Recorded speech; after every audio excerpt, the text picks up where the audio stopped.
almost 6, and you know what happens then. When it's time, you'll be transported automatically up to the Ark. Only the finest quality here, in our drinks and our women.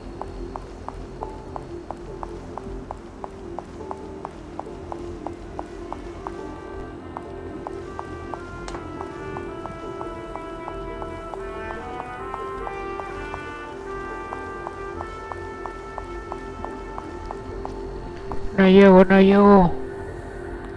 Oh. Mío.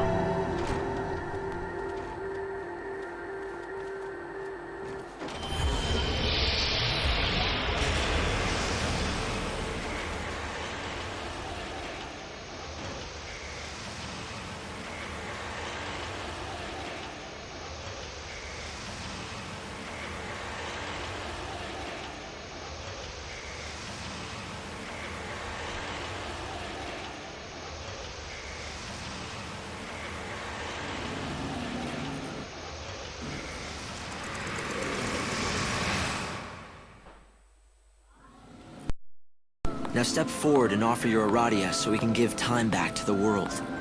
Pray. As the world dies around me, I offer this blessing.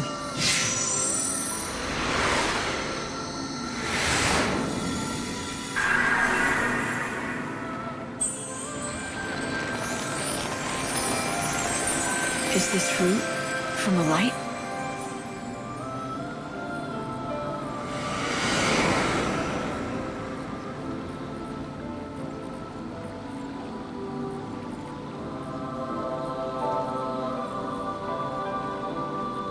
With the power of Aradia, you have successfully extended the world's life. Come here and I'll explain. This is Yggdrasil, the Tree of Life. It's a holy tree and its life force is entwined with that of the world. Aradia gives Yggdrasil the power to grow. As the tree grows stronger, so too does the world. With enough Aradia, you can extend its life and push back the Day of Destruction. Up to 13 days, after which God awakens. So the more Aradia I can collect, the bigger that tree will grow. And the bigger the tree, the longer the world has before Doomsday.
There's a hard truth we must face.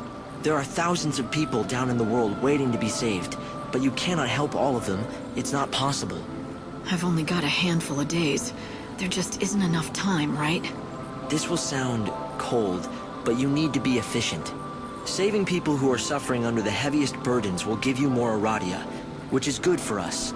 But the greater the burden, the more you might have to do before that soul can be saved. Sometimes, solving someone's problem might just take too long. You're saying I shouldn't waste time on helping the hard cases. I've got to pick and choose who gets saved. Of course it would be best if you could save everyone, but you can't. It's a numbers game, Light. The more souls you save, the more Aradia you can gather and offer to the tree. The time spent helping one person might be better spent saving the souls of 10 others. Efficiency by volume, is that it? A numbers game, like you say. Control costs and maximize profits. What is it that they say? Time is money. There are certain areas within Nova Chrysalia that I want you to focus on. 5 locations where I'm picking up anomalous chaos readings. And I'm guessing one of those locations is right where Snow is. Yes, exactly. The palace in the city of Yusnan. There is another spot, in the heart of Luxarian, the Holy City. One more in the scorching sands of the Dead Dunes. And finally, I've measured large chaos fluctuations at 2 locations in the Wildlands. 4 regions, 5 locations. To be more precise, the goals are people, not places. For example, the chaos activity in and around Snow's palace is linked to him, and the darkness in his heart. It's the same kind of chaos that I'm picking up in the other 4 locations. And you want me to find these 5 people? They're your priority, yes. Those people have massive burdens on them.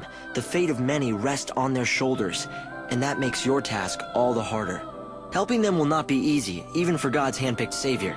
But I can help you.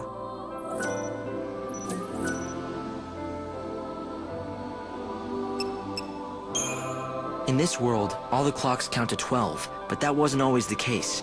Back in the old days, all clocks went to 13.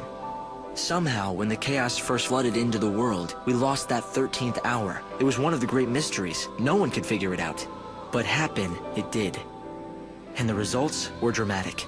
Space-time has been damaged, where once each day lasted 26 hours, now only lasts 24. 2 hours of every day gone, just like that. The lost time. Who am I exactly? It's a question I don't have the answer to. I don't know how I know the things I'm telling you. I don't know who gave me the knowledge. It's not that I have forgotten my past. Some memories are still there, and I can summon them when I want. It's just that I can't recall the emotions they should evoke, as if they're images of someone else's life. I know that I once lived in a great city on the surface of the planet. I know that Snow and I joined forces to try and battle the menace of the chaos. And then, suddenly, I was here. I tried to find out what happened. According to records that still survive, the man called Hope Estime disappeared 169 years ago. But the records and my memory end there. What happened after that? I can only assume I was in the hands of God. I was part of his plan, so he took me and prepared me for the role that I had to play. The Ark is the remains of the artificial cocoon, a planet built of steel, back when humanity still dared to dream of greatness. Bunavelza has repurposed the world we built. This is where the souls of the saved are kept, ready to be reborn in the new world. But the people down on the surface have forgotten what this stands for and simply call it a moon. The destruction began 500 years ago, but you know that. It was when the chaos first flooded into our world. Most of the world was lost immediately under the ocean of chaos. Only one small region survived. The survivors call their island of refuge Nova Chrysalia. The chaos brought destruction, and a kind of immortality too. Suddenly everyone stopped growing. It was like we'd lost our time. But if that was a gift, it was a poisoned one. We could not age, and neither could new life be born. There were no more children. But although we were ageless, we were not immune to death. Sickness, accidents, and violence could still kill us. Life remained as fragile as it had always been. And so humanity began a new chapter of its history. The population slowly shrinking, the survivors falling into an ennui born of lives that last too long. Eventually, new creeds took hold and new legends created. One of these told of the Savior, a servant of God. She would descend to Nova Chrysalia at the end of the world, humanity's last chance for salvation.